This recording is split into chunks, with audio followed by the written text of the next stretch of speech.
In front of me is Honor 400 Pro, and today I would like to show you how you can open apps in split screen view.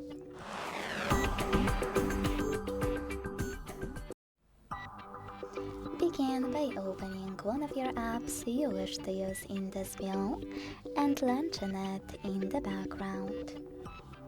Now click on this icon at the top right corner to first open this app in pop-up view.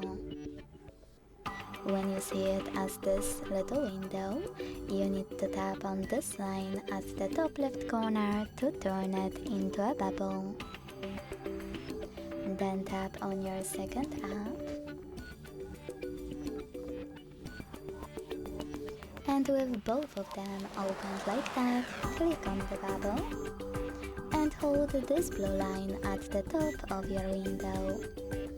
Now all you need to do is drag your window all the way to the top or all the way down. When you see dark area, let go. As you can see, after a couple of seconds, I can use both of my apps at the same time. If you want to, you can always click on those three dots in the middle of your apps and tap on horizontal swap to switch places of them.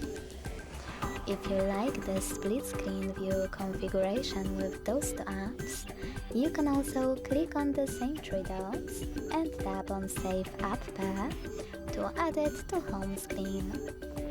To exit this mode, just go into Background Apps and swipe both. Now, to access your new shortcut, click on it. Thanks so much for watching. If you enjoyed this video, don't forget to leave a like, comment and subscribe. Bye!